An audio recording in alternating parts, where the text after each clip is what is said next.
Welcome back today, guys. I just want to start off by saying thank you to everybody. I got a much bigger reception than I thought I would for my first video, so that was really cool. I appreciate it. For those of you who are new, what I'm doing here is making a brand new game from scratch. I've never done this before. I got a comment on the last video from an emissary from hell, his name was. Shout out to you in the comment saying that maybe to just go over more specifically what the game is. I kind of watched it back and realized I may have been sort of that's kind of my nature, is to ramble. So I'm going to go back through and sort of I went through and like wrote out a little more specifically start to finish, like the general idea of the game, just to kind of give people a better idea of like sort of what you're getting behind and if this is even something that you would want to follow. So I did work on a little bit of lore. We'll talk about that another time. But I think it's important to get some lore in there for just, to make the game feel a little bit more alive. So this is a 2d20 system, at least as of now. That's sort of what I've settled on. I haven't done any playtesting yet, so we'll see if that holds up. So basically you roll 2d20 and the enemy rolls 2d20.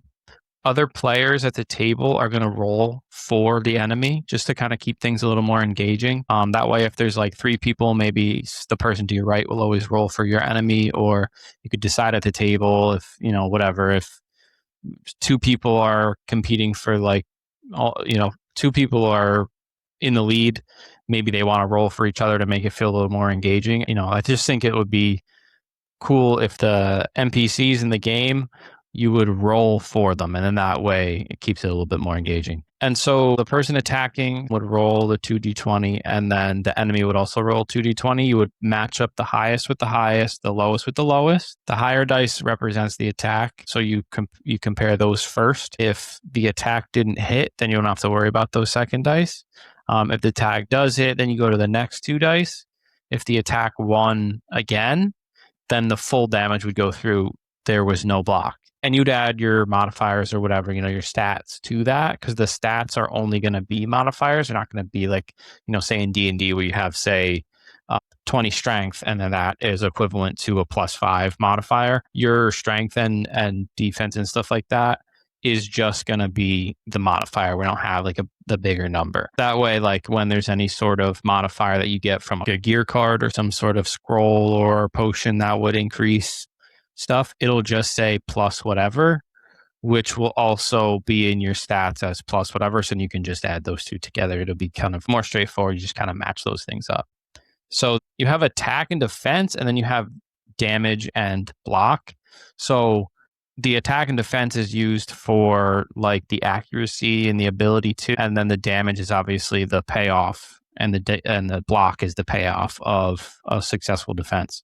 So there is a world where when you're fighting an enemy, we're calling them, if you're fighting an enemy that has high defense, even if you hit with the attack and their defense is high enough, if they succeed on that second roll, they may have a high enough block so that's higher than your attack, than your damage. That remains to be seen if that's a little bit too much, or if that's giving a little bit too much of an advantage for the defending creature. I do want combat to be a little bit quicker, since we're going to go in turns where like player one, if it's a multi-combat situation, or say there's three players, player one, player two, player three, each take a turn. So like turn one would be player one swings, and then the enemy swings back. Then player two swings, and the enemy swings back.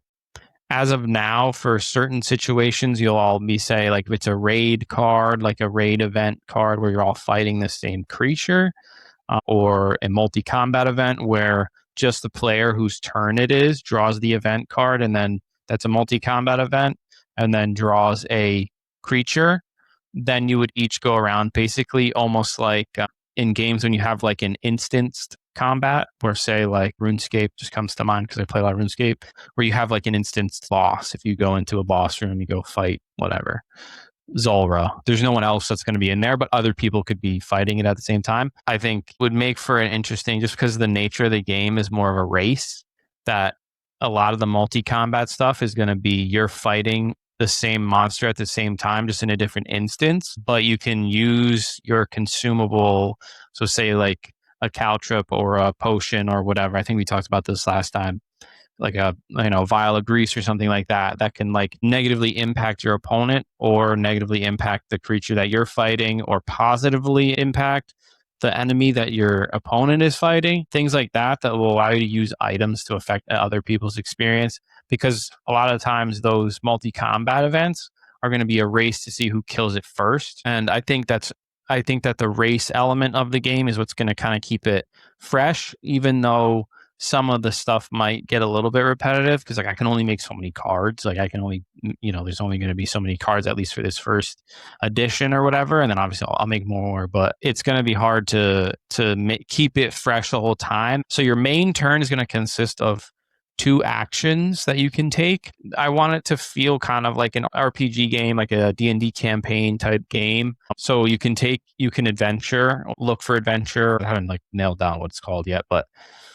adventure would just be to like draw your event card to see what you get, see what quests you get. I'm toying around with the idea that when you adventure or you look for adventure, that you're going to draw 3 cards maybe, or 2 cards where you get to pick something to do. That way it just like kind of, it feels more like a game where you get to pick the quest you're going on. I like the randomness of not knowing what's going to happen next, but also enough of a choice that you feel like you're adventuring, like you control, like you can go grab a quest from somebody in town and then go do that quest that you want to do. If you want to do more bounty type stuff, or you're at a point in the game where that a reward from a bounty might be more beneficial, or a reward from a quest might be more beneficial, you have a little bit of a chance to kind of pick and choose what you want to do with that.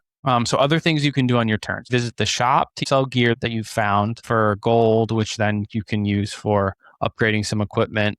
I was thinking maybe like the first time you upgrade, it's a certain amount, and then it just exponentially, it's 10 gold, then 20 gold, then 40 gold, then 80 gold, like something along those lines, where it just climbs to the point where you can't just have one set of gear and say never mind to the rest of it. Or I make it so that that's the appeal, is that you're grabbing whatever gear you can as quickly as possible and leveling that up as you can.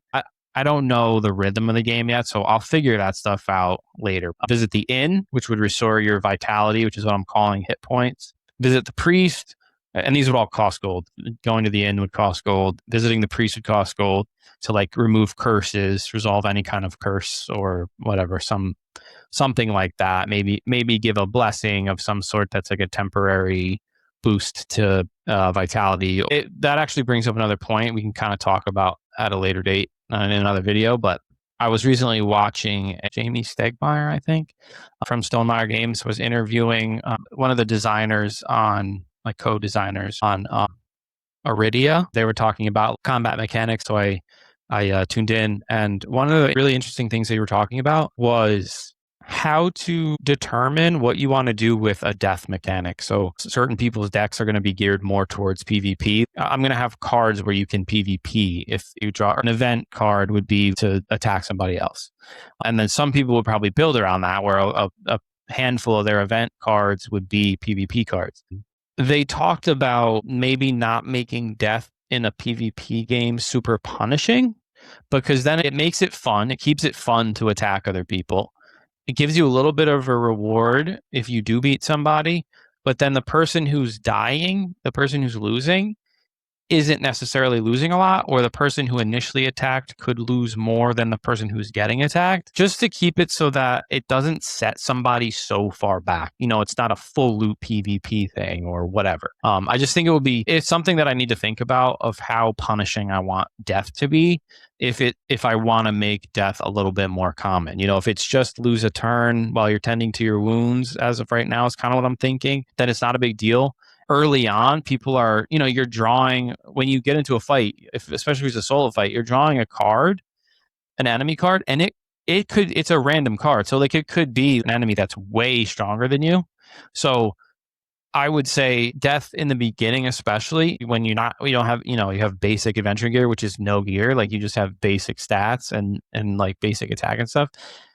If you get an unlucky draw in a combat, and it's a multi-combat, or you get an unlucky, everyone seems to be getting those unlucky draws in the beginning, you're going to be fleeing as much as you can. or you're going to be dying. And yeah, it's going to be something that I need to probably pay a little bit of attention to as we go.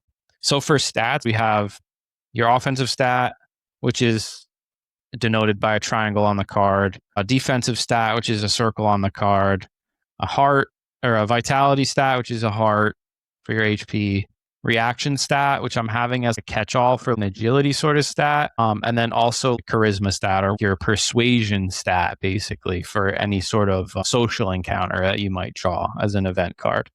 So yeah, we kind of went over combat in terms of like the D20 system, where I'll go through maybe just a little bit of a turn here. You'll roll for turn order at the very beginning of the game, like when you first put all your decks out and everything, and you just, like it's a game of Magic. You just roll a D20 and whoever rolls higher, it's basically an initiative roll for turn order. And then once you determine that, then the person whose turn it is, we'll just say player one, they pick what they want to do. So say they select to do their adventure. They look for adventure for their first action. They draw an event card. The event card is a multi-combat event. So the objective, say this one is a bounty. Everyone is going to now be in this combat. The objective is to beat the enemy before everybody else. So like I said, you're going to go in turn order. Everyone's going to go. You're going to roll your two D20s, match it up. Someone else is going to roll for the enemy. Then the next person is going to go. They're going to do the same thing. Everyone that wins will get the reward for killing that monster. So say it's a bear, and everyone there beats the bear, but two people beat it in 2 turns and one person beats it in 3 turns. The person who beat it in 3 turns is still going to get the reward. So say there's a gear drop, you get to draw a gear card and you get 5 gold. You would still get that reward. Everyone would get that reward. But the 2 people that finish it in 2 turns would now go to turn in that quest. And I thought a more fun political way to do it would be skip or steal. Say the bounty is like 100 gold. Both people would choose if they're going to skip or steal. If they both pick skip, they split the reward. If one person takes skip and one person takes steal, whoever took steal gets the reward. If they both take steal, neither one of them get anything. So it's going to create this like who's okay at the table, like who's sort of go along to get along, who's going to be cutthroat that like, you're going to make an enemy right off the bat if something like that happens. And I can change that, but I just think it might be an interesting way of kind of getting people to hate each other right off the bat just to try to make things a little bit more interesting. So that's vaguely what's one of the event cards that you would get and roughly how I see a turn going. We'll talk a little bit more about combat later on, some things I thought would be fun things that could resolve during combat. But for now, I want to call it on the video. Please, again, I love reading the comments and seeing what people have to say because everyone's got great ideas with this kind of stuff. Probably most people have played more board games than me and more card games. I would love to hear what people have to say. No, I did not. I'm blanking on your name. I did not play Slay the Spire yet. I'm going to watch just like a playthrough of it to make sure that it's something that, if there's any inspiration I can draw from that I will. But yeah, until next time, guys, I will see you shortly. And thanks for watching.